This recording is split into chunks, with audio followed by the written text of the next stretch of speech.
Good evening, everyone. Hope all of you are doing well today and have had a good week. There are so many words to describe how we feel about ourselves, how we think about ourselves, and how we act toward ourselves.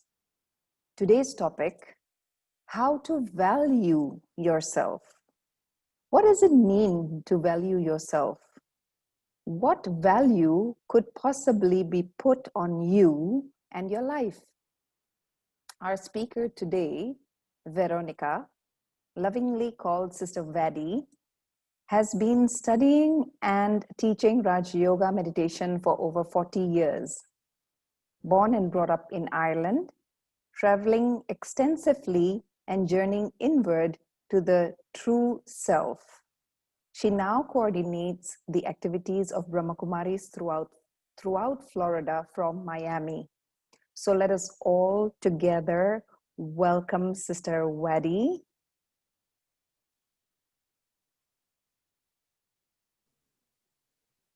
Om Shanti. Good morning, Sister. Om Shanti. Good morning. Is it evening with you? Yes, it's evening with us here. Yes. It's 7 o'clock in the morning here. The sun's not quite up yet. So, could I request just to be together for a moment or two in silence before we commence? Is that all right? Yes, that's fine.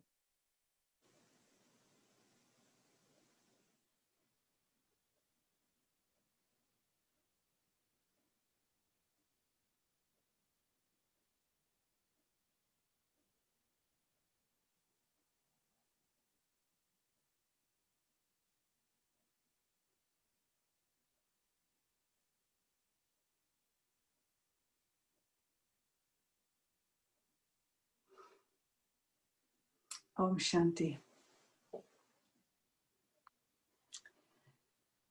I think we intrinsically know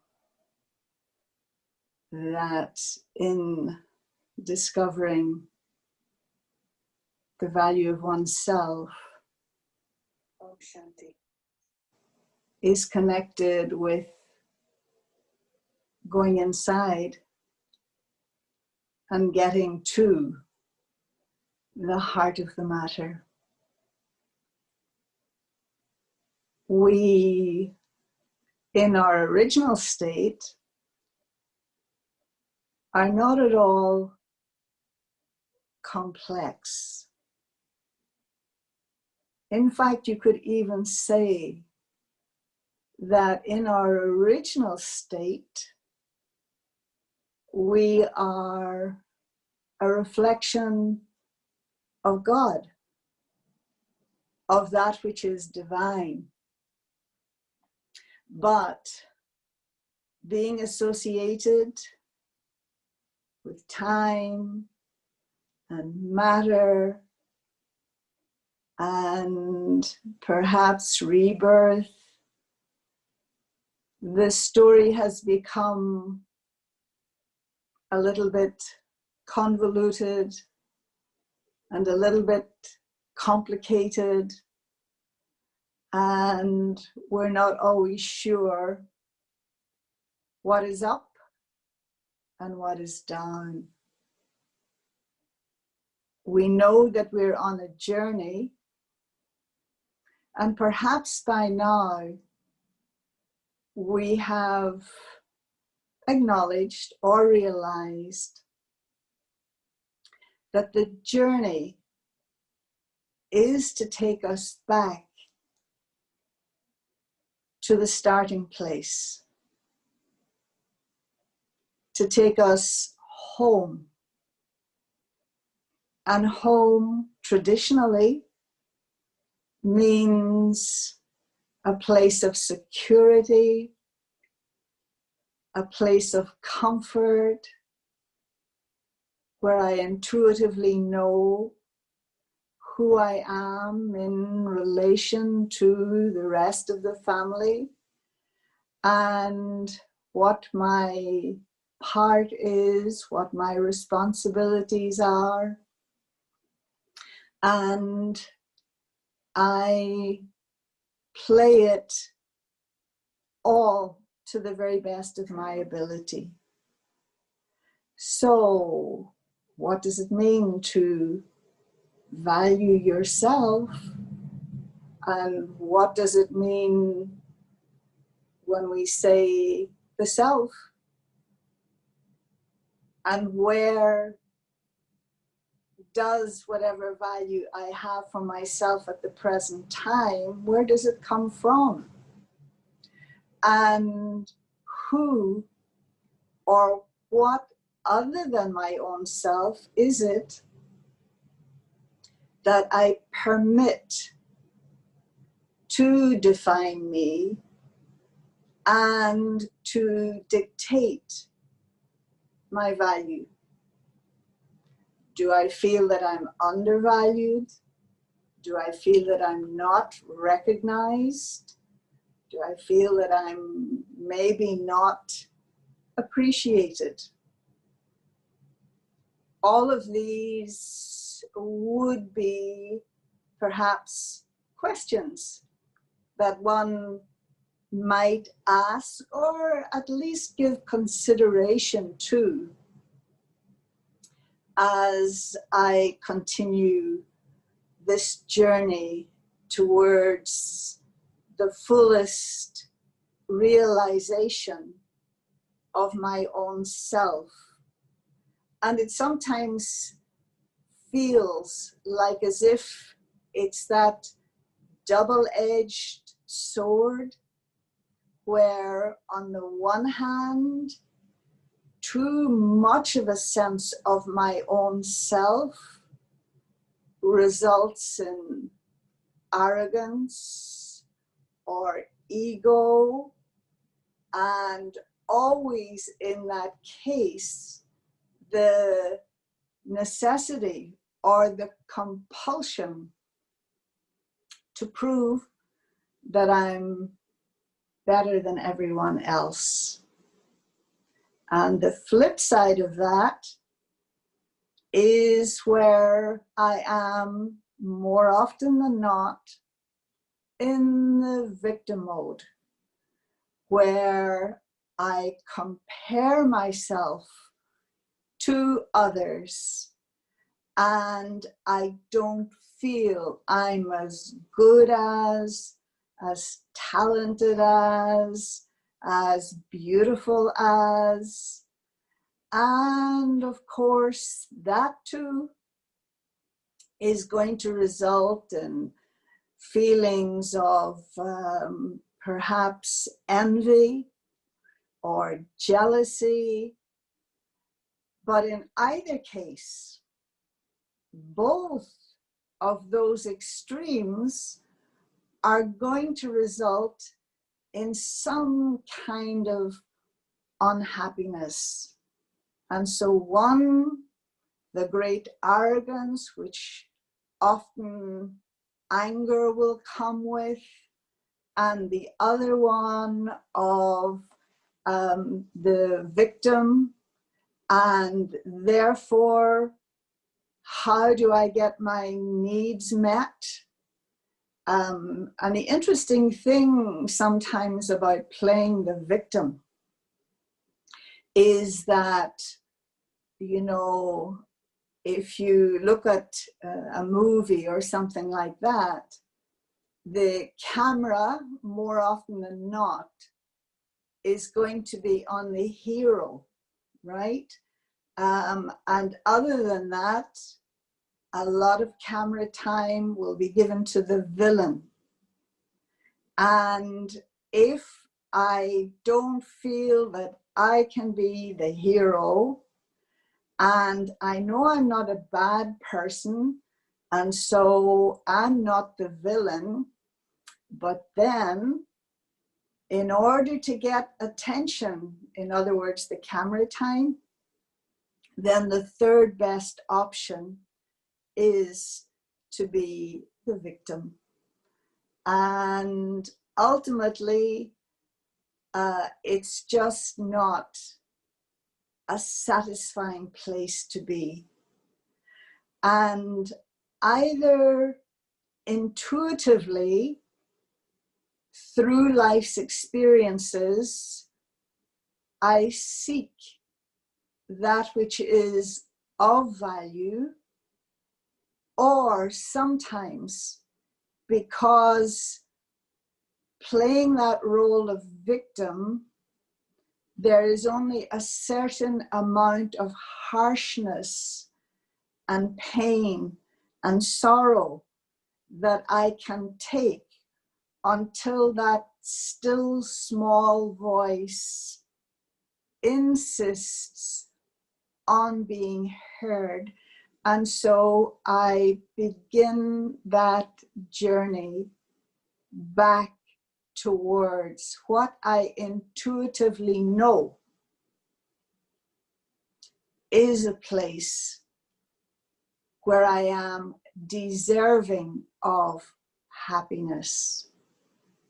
Because often this thing of value is connected with what you feel you deserve. And so even though from one person's perspective, I look at you and I wonder why you permit such suffering in your life. And then at another level, I recognize that it's not because you're the unlucky one or the unfortunate one, but that you somehow are complicit in what it is that life is giving you, what it is that life is showing you. And sometimes too, especially if the tendency is towards a lack of self-worth and of being the victim, I know that's a bit extreme, then rather than how people treat you is proof of what you felt all along, that you're not very good and you're not very worthy, that is not so. It is more along the lines that because of this feeling inside yourself, based on your beliefs about yourself, that is exactly what the world will image back to you. So rather than the other not seeing you as worthy, you have somehow magnetized individuals or people to come into your life who will give you that feedback. And so it's one thing to understand that none of it happens by accident, and that for whatever reason, at any given moment in time, this is what I am experiencing. I am complicit in drawing that experience and drawing those individuals who will give that experience into my life. I know that's not always easy to accept, but we're all this big ball of twine, if you like, that's gotten mixed up and confused and is no longer able to read the signs and the symbols correctly. And so in order to do that, in order to be able to untangle the whole mess, then it is imperative that I am able to go inside in order to find that core part of myself that, like a diamond, is so rock hard, and despite everything is still able to shine, and that I access that and bring that into the equation. And so if you think about it, you know, who are you? Who are you, and what is your identity? And who is it that has, up until now, defined you?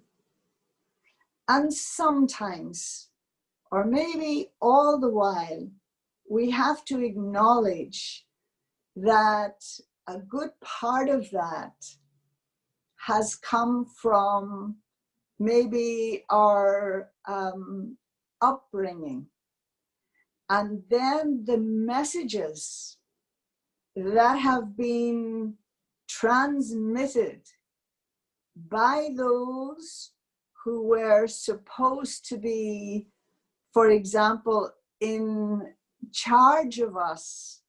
So whether it's parents, educators, religious teachers, what were the messages that they were transmitting that I locked into, that I accepted, that I took on, and almost became that?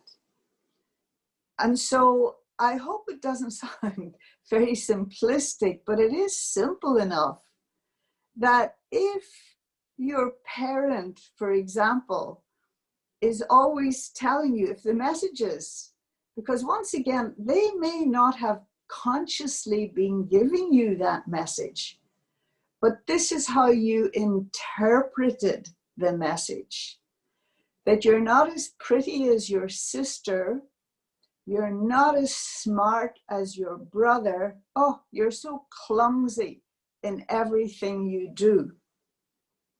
And because they are authority figures in your life, then either you will have just taken that on board, you may have reacted, maybe not, maybe not, but that you took that on, just like we all take on cultural identification, or once again, depending on our faith tradition, they gave us messages as to how that which was divine perceived us.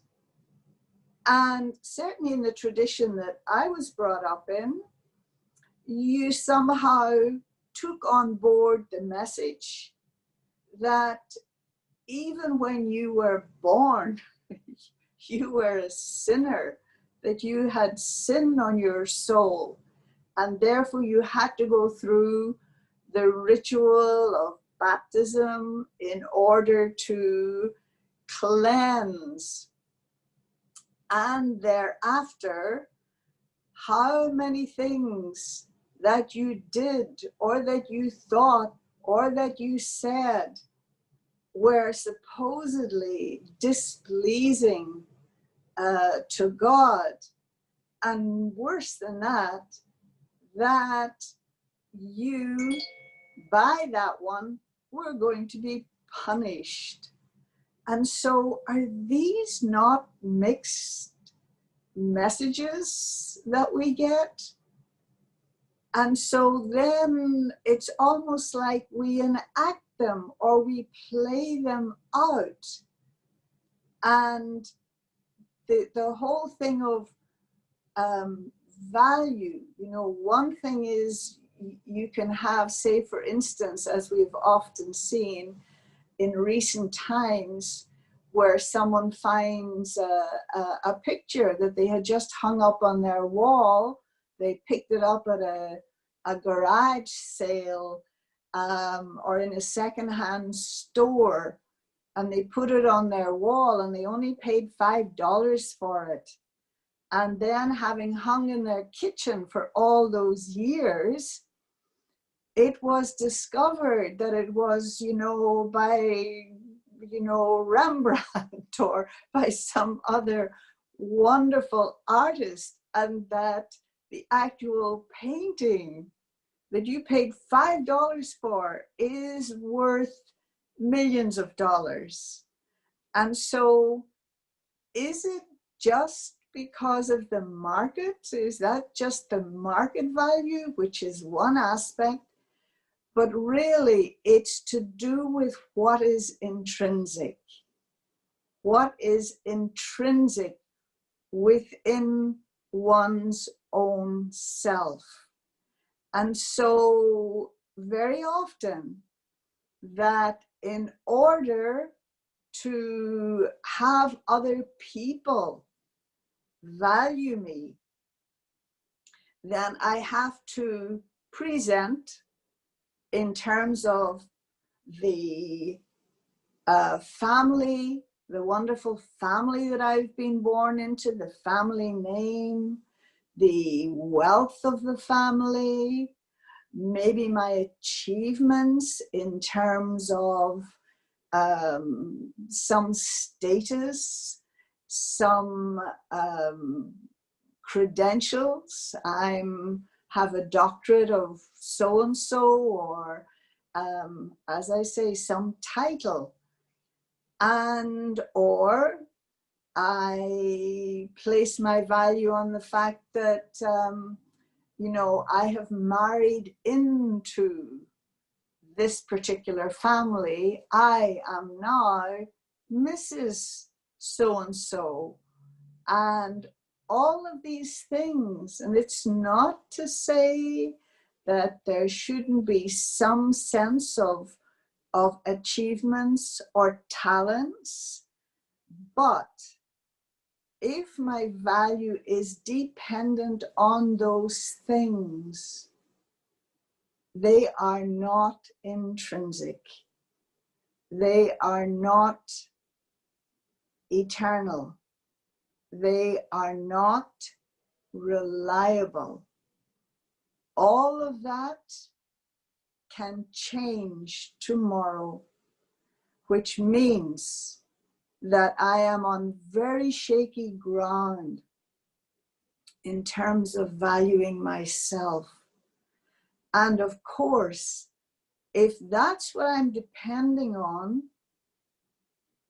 to get value from those around me, from my community, from my co-workers, etc., then if they are not regarding me with that sense of my superiority or my greatness or my achievement, then what happens to my emotional state of being? What happens to my sense of self? You have put something which is very, very precious into the hands of all of these other people.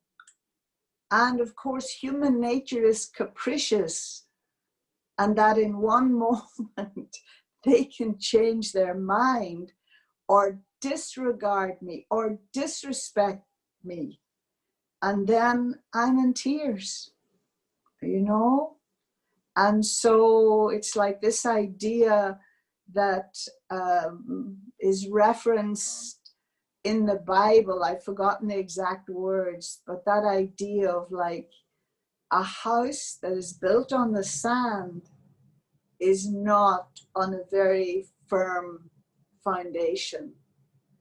And thus the need to once again discover, and it's the only question that one ever needs to ask and hopefully answer correctly, who am I?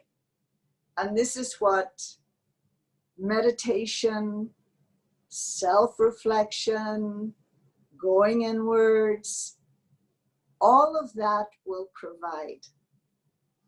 And in terms of one's spiritual journey, the recognition that I do need another vision, another way of seeing myself, and another way of being. And one thing that is absolutely clear, that the first step in my relationship with everything else and everyone else in the world is dependent on how I see myself. And so if I don't value myself, then I will either, with you, think you are better than I am, or that you are lower than I am. There will always be this game of comparison. And where there's comparison, in order to make yourself feel or look good, then there will also be the tendency to complain about your own self, and that the dialogue that is constantly going on in your head is of criticizing yourself. Always the meta message is that I'm not good enough. Now, this flips when we begin to see ourselves in the context of the eternal being, not on the basis of the limited things that, or the standards of society. And I'm not saying that we shouldn't have regard for the way that society works, but even the society can crumble tomorrow. And we have seen, the disarray that has been caused in these recent months by the virus, which has touched the lives of all of us. And so in seeing oneself in the context of that which is eternal, I am building my sense of self on a rock solid foundation. And once again, it is not I coming to some fanciful conclusion about my own self, but it is listening to that one being that knows me, has known me throughout eternity, has known me at the beginning of my human journey with all of my innocence and purity.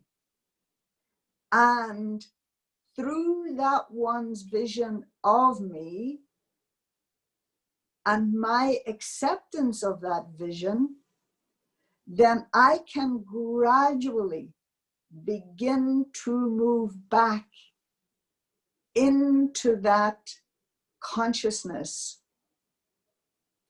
of my own self, which in turn will alter all the other parameters for self-value and for valuing the rest of humanity and this world of mine.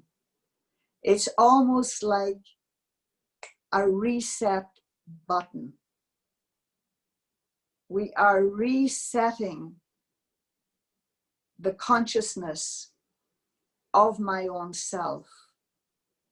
You know, and then all sorts of things will change. The other day, Thursday morning actually, I was sitting in meditation, and in the classroom there was maybe half a dozen people, because here, I'm not sure about in Indonesia, but here there are still very strict limitations as to how many can be in the gathering. And so it was lovely to have fellow yogis, if you like, sitting in meditation and creating a very powerful atmosphere. And at the same time, the rest of the class, the normal class, was on Zoom. So virtually or physically, we were together, in a sense, in the same space, just as we are now. And in that particular meditation, there was the feeling, one that I've known for a long time, that through this spiritual life, I have been in receipt, like everyone else, of so many gifts, and not least the gift of being able to be of service, the gift of having a purposeful life, and purposeful not in terms of the big picture of serving humanity, which could be grandiose to begin with, but purposeful for my own self, that even in the simple things that one is now doing, but you're doing them with an altered state of consciousness, right? So this I was perceiving and have known for a long time is one of the gifts, and where you actually see that even though you as an individual may not have any talents, you may not be an orator, you may not be able to sing or dance or paint or do any of those things, but yet creation has made you room and has also guaranteed that you, being a unique individual, have a purpose.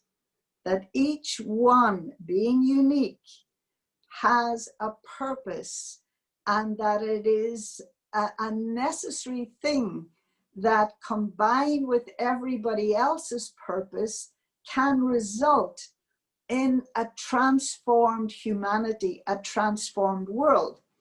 But that wasn't so much the gift that I was in the awareness of on Thursday morning, but the gift was seeing those souls in front of me.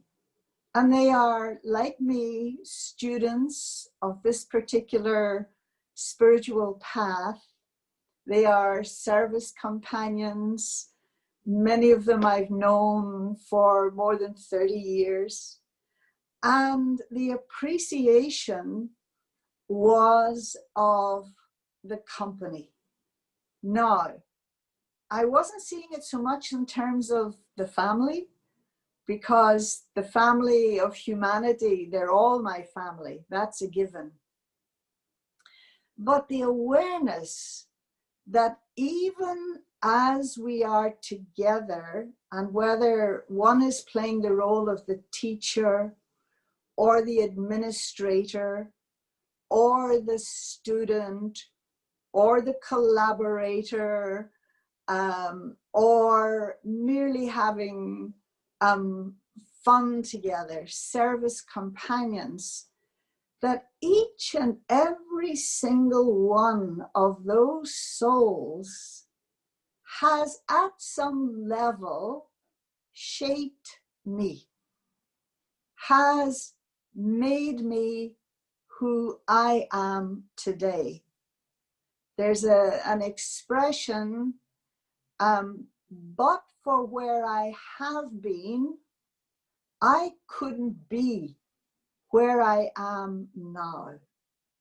Now, earlier on, I was saying a little bit, it might have sounded like the opposite, that if I have a victim consciousness, if I don't feel a sense of self-worth, then I will magnetize into my space those who are going to enhance, or support that wrong vision that I have for myself. You see, I told you they wouldn't have respect for me. I told you they would let me down. I told you they would betray me. This is the flip side.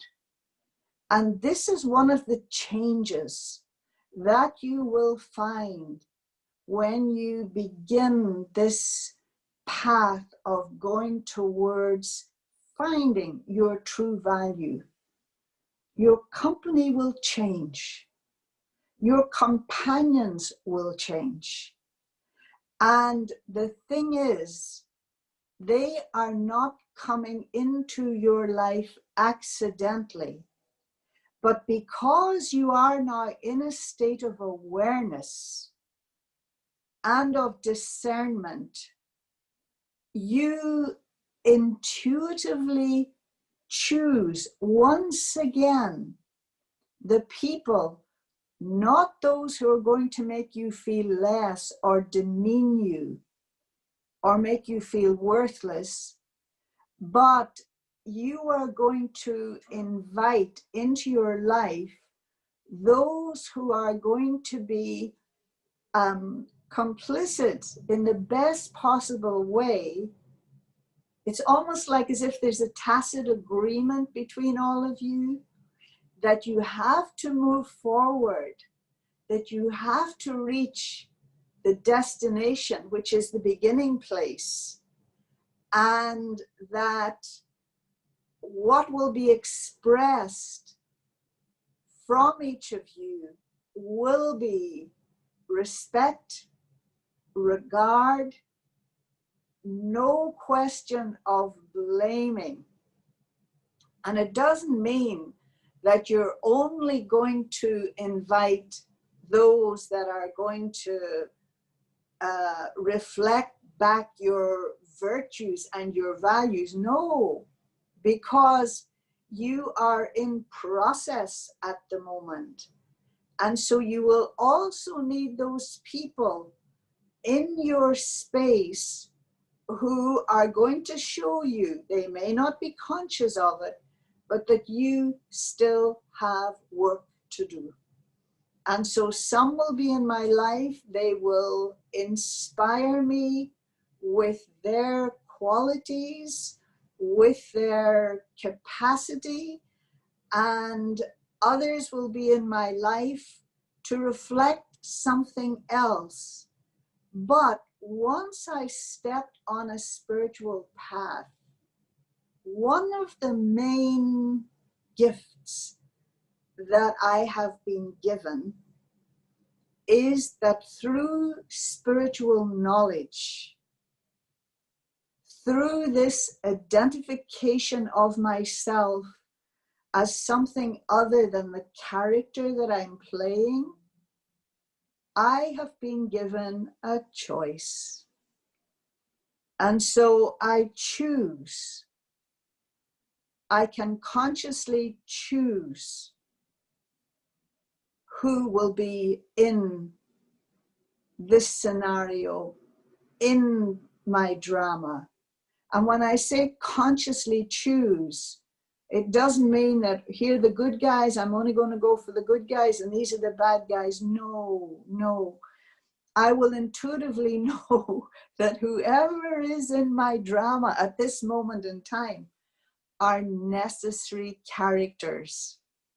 You know, just like if you take any book that you've ever read, and in that book you will have a cast of characters. Well, you can't just eliminate, you know, the Scrooge or whoever it was that was the, you know, who was it in Oliver Twist? What was he called? The Sykes, was it his name was? I don't remember. These are old English literature. And so you don't eliminate those people. But it's almost like as if they are there to show you how much you have perhaps learned to accommodate or to tolerate or to appreciate. And so that to be able to see everyone who is in the vicinity of you, that they come with a gift. But it's up to you to discern and not dismiss them. Because in the same way that I want to get back to that place where I am only love, that there is love for my own self, then part of my learning will be in how I see others. So it's not about erasing, it's not about dismissing, it's not about divorcing. Yes, I have to say that there may be situations where your wisdom and your powers are telling you that this person no longer has a place in your drama, and that you have to detach from them or divorce them, whatever is the language, but not with hatred, not with any malice or any ill will, but again, where your own confidence, the confidence in your own self, and knowing what it is that you need in the same way that you know what you need to keep your body healthy, that you also know what is necessary to keep your environment or your mind or your emotions healthy. And so to know that some people come in our drama just for a short time, that they just came to give us a message. And that don't get attached to them, take the message and allow them to proceed. You don't have to force them to stay just because they brought a message. And others are going to be there for your whole life, you know? And so now through this inward journey, I begin to see myself through the mirror of eternity. I begin to see myself in the way that the only one who has known me throughout eternity sees me, and the only one who has no ulterior motive is not trying to manipulate me or make me feel small or make me feel guilty, but is always wanting me to be in that ascending stage. And then I begin to be so comfortable in my own skin, and I know that I have a right to be here, and that I have something to contribute, not only to those who are around me, but to humanity, that I am a being of immense value. Om Shanti. I think maybe we can leave it there. Is that okay, Jabin? Yes, sister. Thank you. Thank you Thank you. very much. Before we head to the question and answers, I would just like to revise what you said, which was indeed an eye opener, that everybody has a role, a unique role to play, and that we need to discern and also not dismiss them at the same time. Mm-hmm. What I gathered from today is comparison is the thief of joy.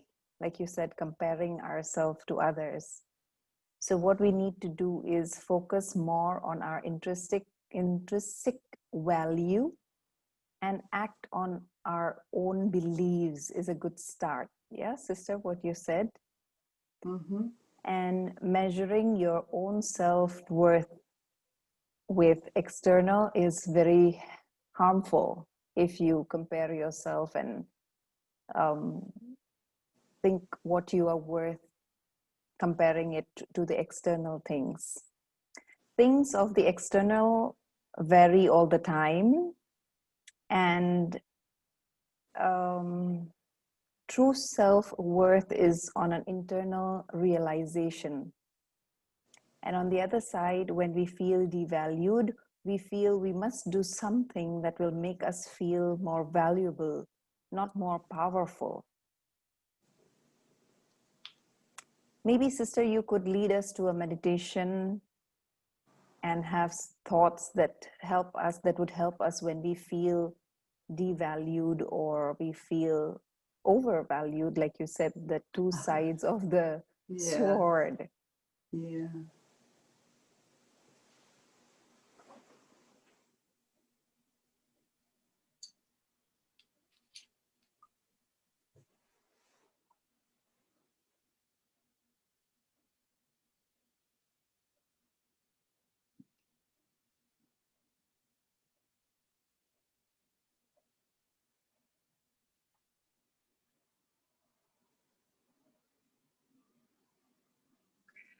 I remind myself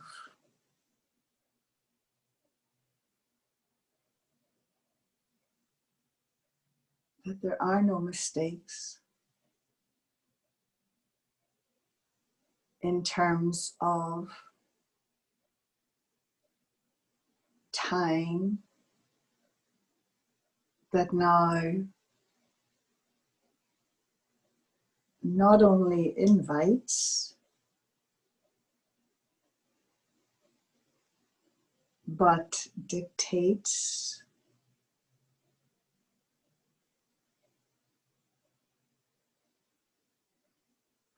that I come to know myself.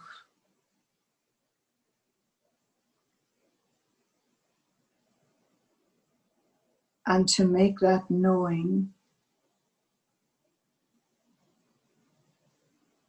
my foundation for moving out into the world and being with my fellow actors.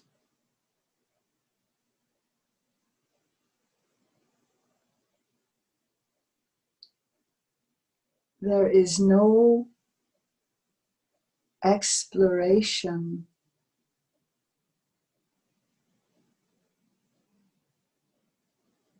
more wonderful than that of my inner landscape.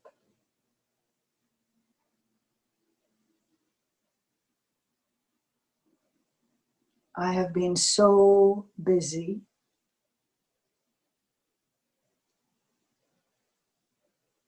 my whole life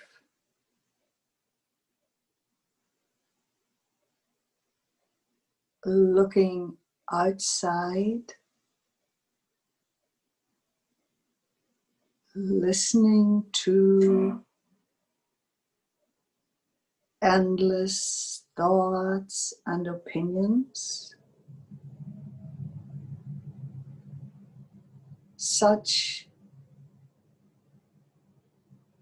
that I could no longer discern my own.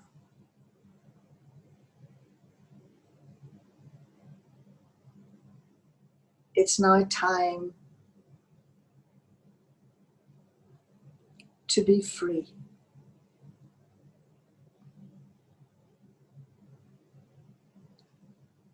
Free from the old me.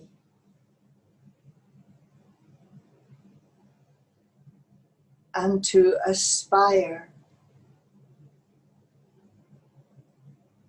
with understanding to the me I wish to see.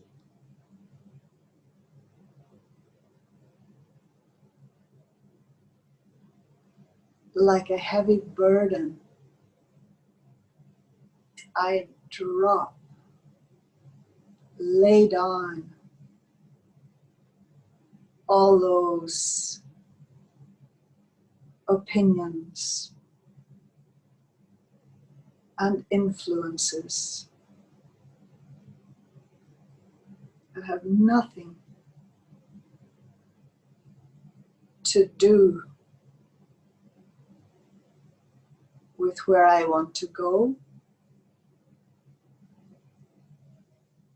and who it is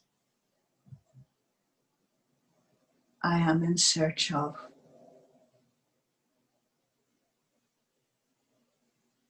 And with just this pure intention,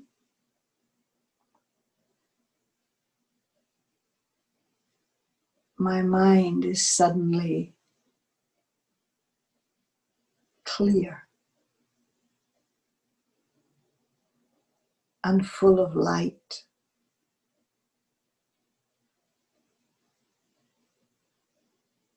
inviting me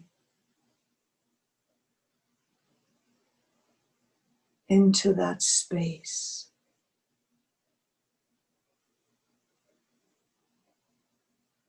Reminding me that I too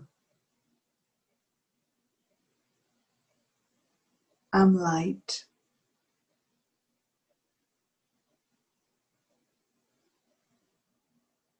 and of my need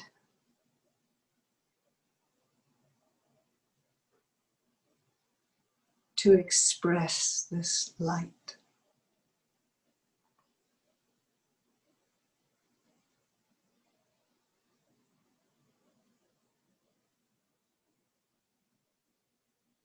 And this thought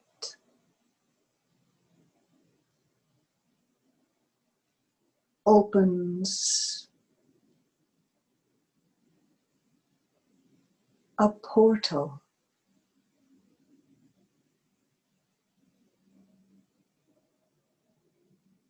and it's as if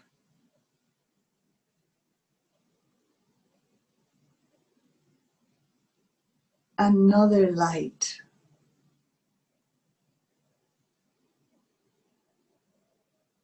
from outside my mind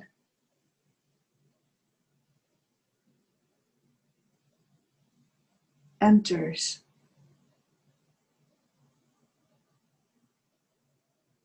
adding and amplifying the light I am.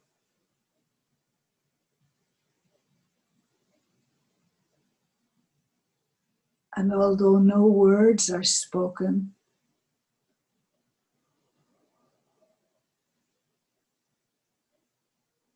there is the feeling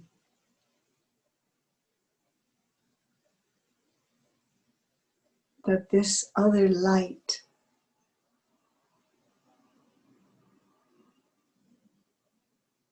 takes pleasure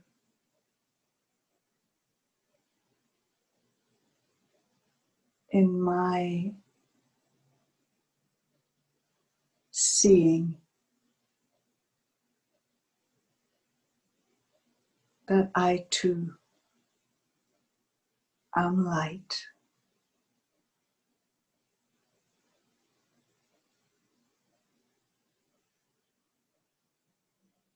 And this radiance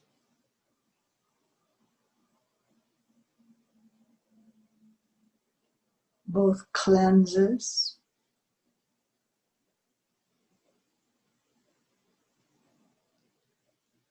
and heals.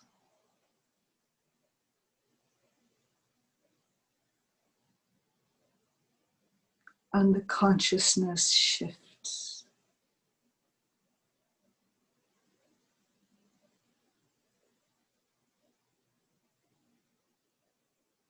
I am light.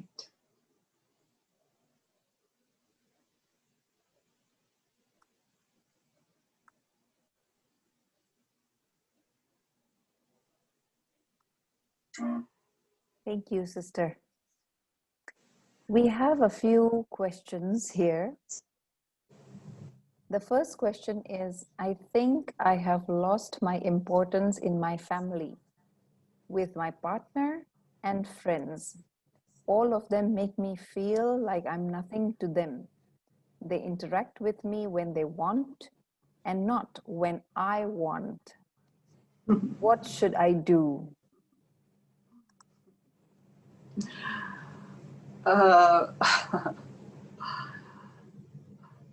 well, I'm not sure. Are you a meditator? Because this would seem to be a thing of, again, along the lines of control.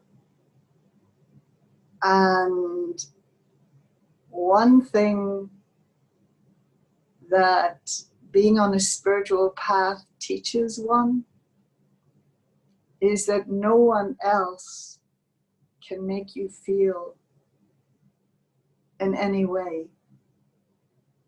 Rather, you can use them to make you feel a certain way. You can use others to give you pain. You can use others to give you sorrow. You can use others to make you feel worthless. But ultimately, the only thing that I'm in charge of is me. And in particular, what I'm in charge of is the level of my vibration. And so one of the things in terms of valuing oneself, for me, it is not my dignity to be, for example, critical, or even more so, to always be complaining. It is not my dignity. And so one makes the choice. I cannot change, transform anybody else. I can't dictate how they're going to feel about me. If they don't like me, that's their choice, so to speak. But that doesn't mean because you don't like me, that I don't like me. And sometimes when this thing comes up about having love for yourself, it's really more about liking your own self. And so you would have to decide whether, as mentioned, that you no longer need to be with these people if you've learned everything you're supposed to learn, and that time and circumstances dictate a change. Or again, if that is not an option or a choice, then I have to change me. I can't change the situation, but if you do change you, I guarantee they too will change. Well, at least to the extent that you're no longer feeling insulted or undermined or disrespected. Okay. Thank you, sister. I think we are so used to this, like you said, that basing our emotions on the emotions of others. Yeah, these are, and again, often not least, I am dictated to by the costume that I happen to inhabit. And so that society or the family expects, because I'm a woman, because I'm the mother, because I'm the grandmother, I have to behave in this and this and this way. And then suddenly I am responsible for everybody feeling good. No, it's not quite the right equation, you know. And so that's why it is so essential to make time for yourself, wherein, you know, I often have this image of, you know, like a hat stand. They're probably not as popular nowadays as when everybody used to wear hats, but it's like taking off a hat and hanging it on the hat rack. Take off your next hat, take off the other hat, of all the roles, because all the roles that you play in relation to other people come with their expectations. But one thing you may not realize, that very often you're the one who's responsible for creating those expectations in them. You know, it's just like, say, for example, that every night you have dinner on the table at 6 o'clock, you know, and that it's very important to you that, you know, that the dinner is on the table at 6 o'clock, that you've set up that schedule, and then, you know, your partner comes home, the kids come home, whatever. It's like, what's wrong? Where is the dinner? You know, you set them up. You know, you gave them that almost like security or habit or confidence, so that we set by our habits, by being habitual in our way of being with other people, we set them up for expectations from us. I sometimes tell the story of the woman who once, she was from New York, and she was telling me how all her life that she felt that she was the world's #1 mother because of all the things she did for her children, which of course meant best schools, best after school curriculum. She would pick them up, she would drop them, she would fetch them, she would clean their rooms, wash their clothes, do all of those things. And I mean, the kids didn't at any point ask her to do it. She took it upon herself. And then when she came to Raj Yoga, she realized that it wasn't that she was such a good mother, but what was the inspiration was her fear that a time would come when they, her children, would not need her. And so she set things up in such a way that they needed her at every moment, you know. And so you see how we don't even realize how we kind of manipulate people, or we set up expectations in people and then we blame them for having the expectations, but we set them up in the first place. Yeah. Thank you so much, sister. That is Pleasure. so good. Thank you for today's session.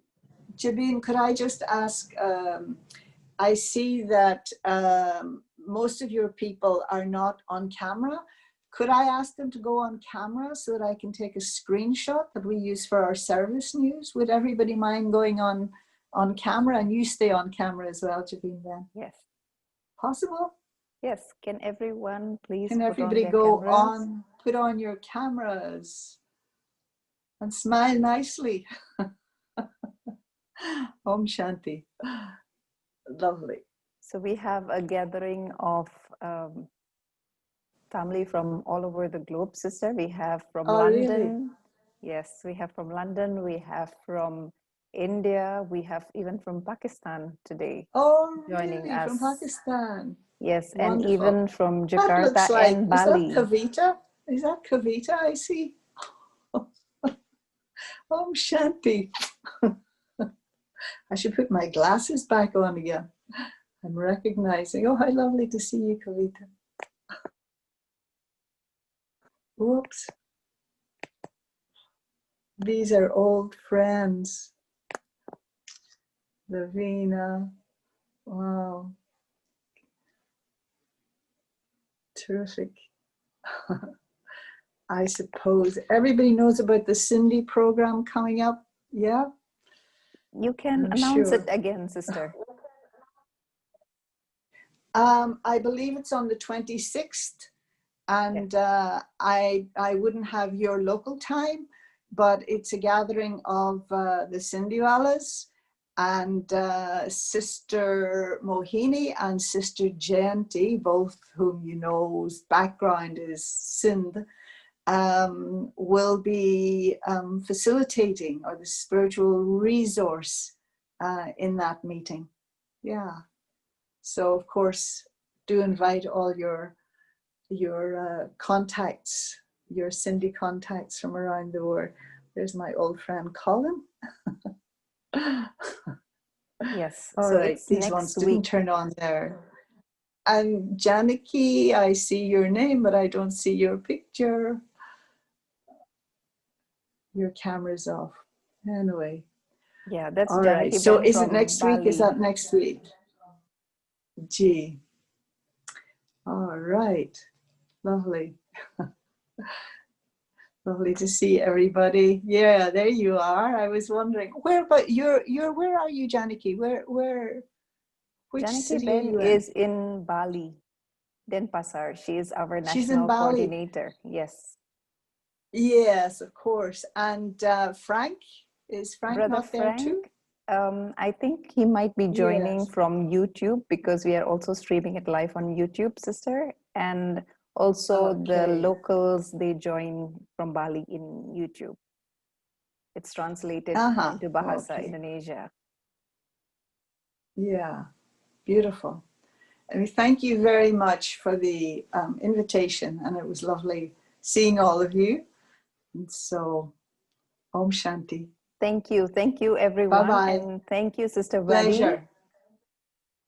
Pleasure. Shanti, have a nice weekend. Will do. Bye-bye. Bye.